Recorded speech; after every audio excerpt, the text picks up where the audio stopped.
Assalamualaikum warahmatullahi wabarakatuh. Perkenalkan, nama saya Muhammad Saifuddin, guru PAI sekaligus mahasiswa PPG dalam jabatan batch 3 di Universitas Islam Negeri Salatiga, Jawa Tengah dengan nomor induk mahasiswa 2703025299 yang hari ini hari Rabu tanggal 8 Oktober 2025 akan mengambil video uji kinerja di SMP ITA El Makmur dengan materi kurban, dan selamat menyaksikan.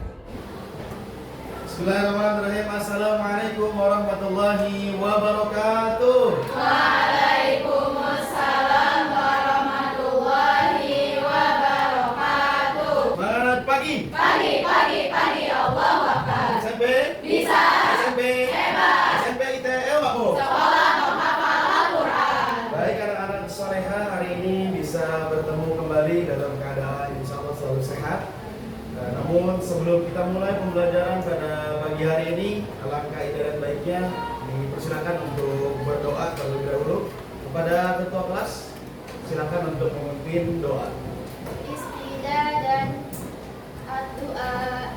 Rabbi shrahli sadri wa yassirli amri wahlul 'uqdatam min lisani yafqahu qawli. Rabbi zidna ilman warzuqna fahman birahmatika ya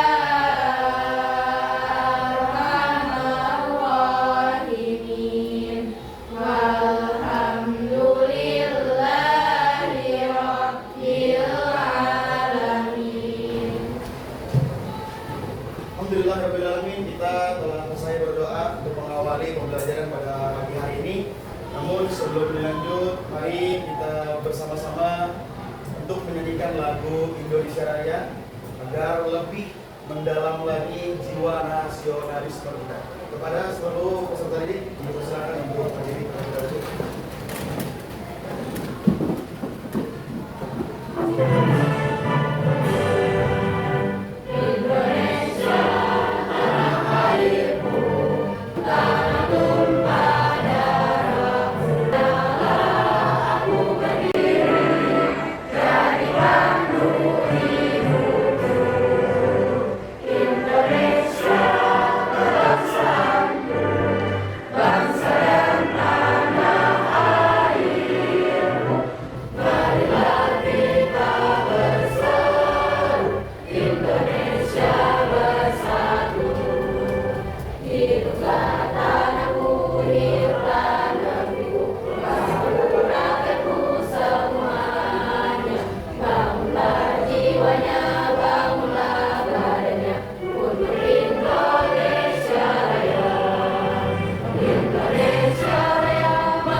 Baik, saya akan mengecek kehadiran terlebih dahulu untuk menyikapi sikap disiplin.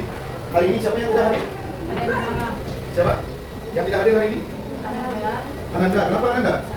Sakit. Kemudian Jihan Nadifa. Kenapa? Sakit juga. Siapa lagi? Bisa Fatimah. Sakit. Ada lagi tidak hadir? Firza Amelia. Kenapa Firza? Ya, semoga teman-teman kita yang sedang sakit pada hari ini, semoga Allah segera menyembuhkan penyakitnya dan bisa bergabung belajar di tempat yang barokah ini di SMP. Amin ya Allah ya Rabbal alamin. Untuk pertemuan minggu lalu, ada yang ingat kita membahas tentang apa? Tentang apa? Hari akhir. Nah, kemudian apa kita harus beriman kepada hari akhir? Karena termasuk dalam rukun iman. Pintar, hebat. Nah, kemudian cara agar kita beriman itu bagaimana?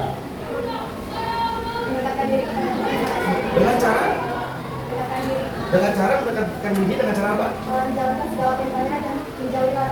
Betul, seperti beribadah, sholat. Kemudian apa lagi?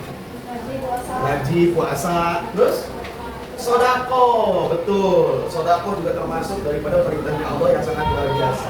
Nah, seperti apa yang hari ini akan kita bahas pada pertemuan ini, yaitu tentang sodako. Dengan cara apa? Dengan cara melaksanakan penyembelihan hewan kurban.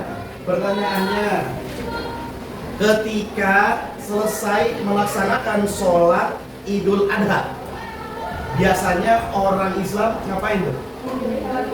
Menyembelih hewan kurban. Betul. Itu bentuk apa? Bentuk salah satu ibadah rasa syukur, ya, rasa syukur kepada Allah atas rezeki yang telah diberikan kepada kita semua. Betul? Ya. Baik, sebelum dilanjut pada materi pertemuan kali ini, Bapak ada kata-kata motivasi dulu buat kita semua agar kita bisa termotivasi kembali. Kata-kata motivasinya itu, gagal hari ini bukan berarti bodoh, tapi sedang belajar cara menjadi hebat di besok. Mudah-mudahan dengan adanya kata-kata ini kita bisa lebih termotivasi lagi dalam menjalankan pembelajaran atau mencari ilmu-ilmu. Selanjutnya yaitu ini adalah tujuan pembelajaran. Yang pertama, peserta didik memahami makna kurban. Kemudian yang kedua, peserta didik memahami waktu pelaksanaan kurban. Kapan waktunya? Betul. Kemudian yang ketiga, peserta didik menganalisis tata cara penyembelihan hewan kurban sesuai dengan syariat Islam. Baik, sebelum dilanjut, Bapak punya tayangan video dulu nih. Ada pernah nonton film ini ya? Pernah ya? Pernah atau sering? Pernah aja.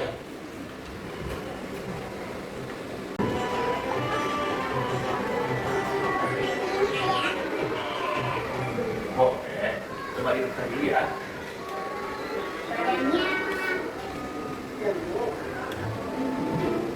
Nah, ini ketika mau membeli hewan harus diperiksa dulu untuk kurban.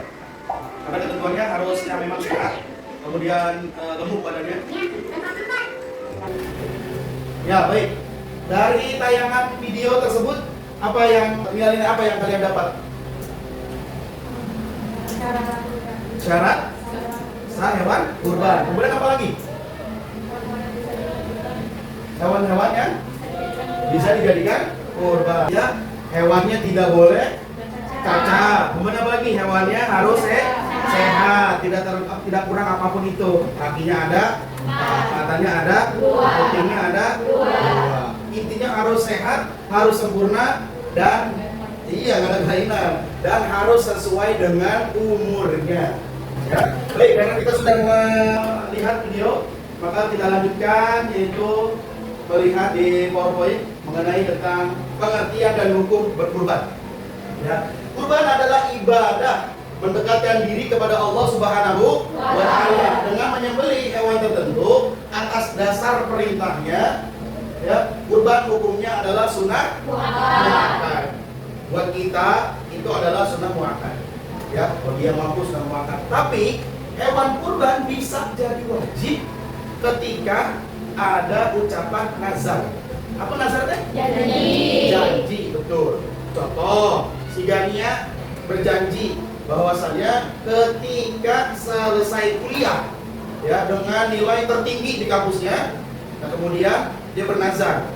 Saya bernazar, ya Allah, ketika saya lulus kuliah, saya akan mengeluarkan kurban sapi, limosin misalnya. Gede kan?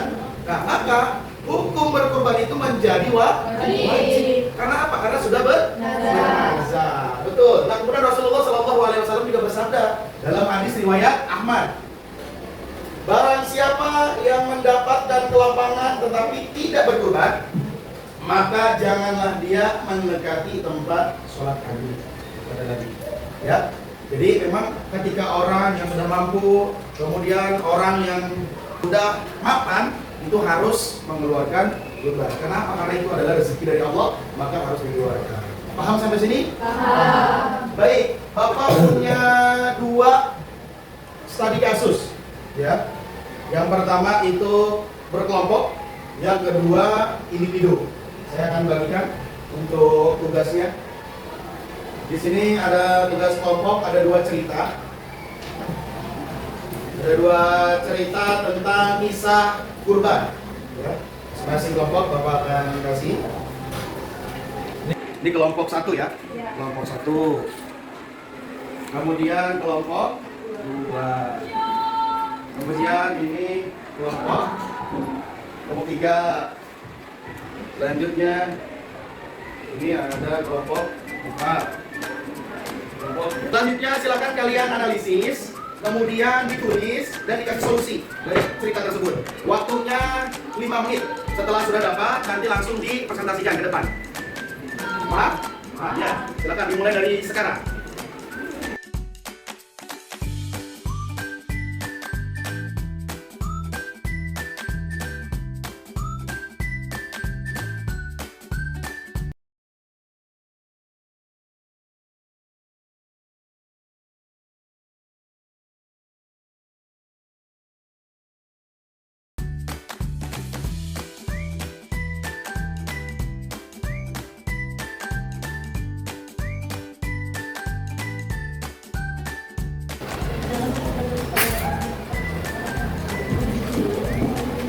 Kemudian saya lihat untuk kerja kelompoknya, siapa yang aktif dan tidak.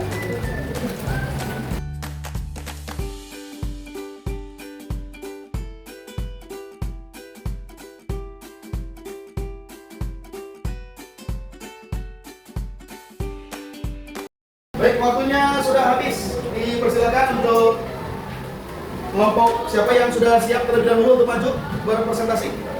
Ya, silakan kelompok 2 untuk maju ke depan.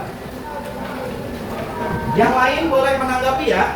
Yang lain boleh menanggapi dari presentasi kelompok 2. Kita kasih semangat dulu dong, tepuk tangan yang meriah.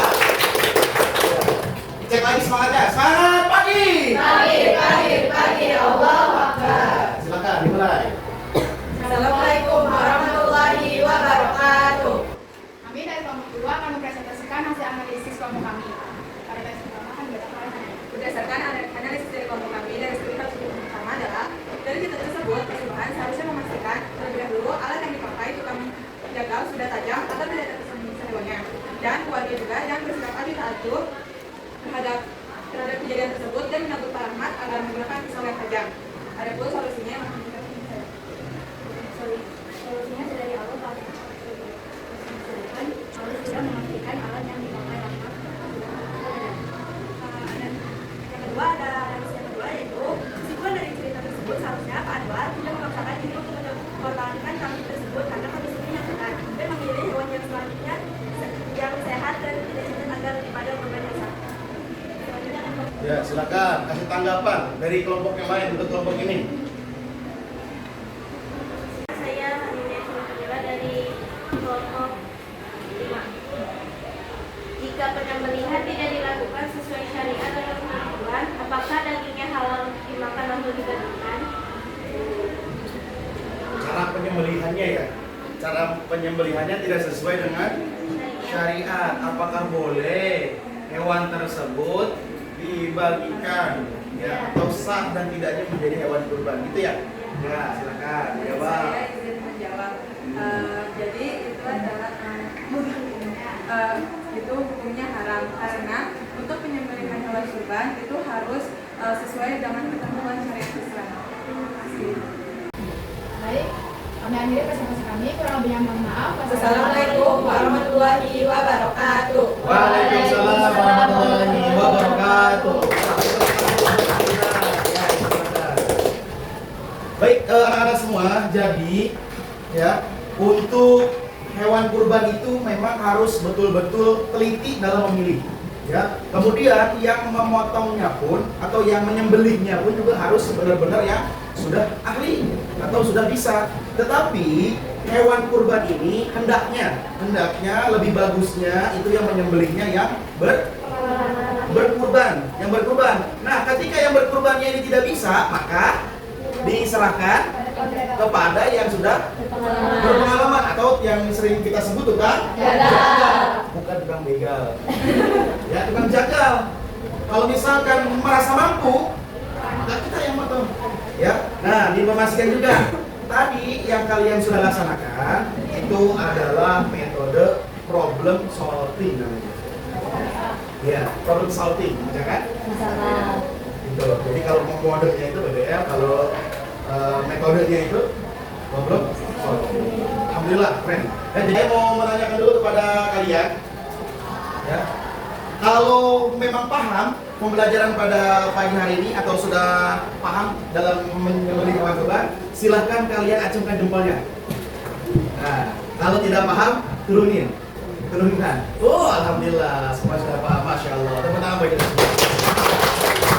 Baik, kesimpulan dari pembelajaran menyembelih hewan kurban pada kali ini, yaitu kesimpulannya penyembelihan hewan kurban mencakup makna ibadah untuk mendekatkan diri kepada Allah Subhanahu wa taala, berbagi rezeki dengan sesama, ya, serta pelaksanaan yang sesuai dengan syariat ibadah hewan kurban.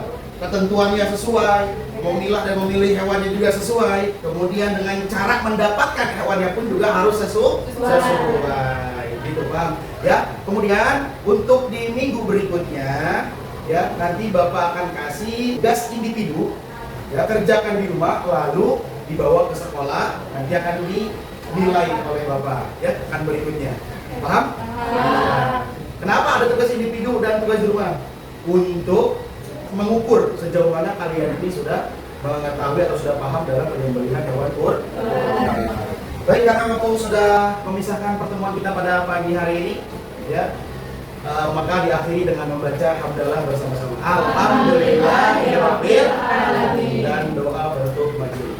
Subhanakallahumma wa bihamdika asyhadu an la ilaha illa anta astaghfiruka wa atubu ilaik. Walhamdulillahi rabbil alamin. Sekian dari Bapak, kurang lebihnya mohon maaf. Assalamualaikum warahmatullahi wabarakatuh. Waalaikumsalam warahmatullahi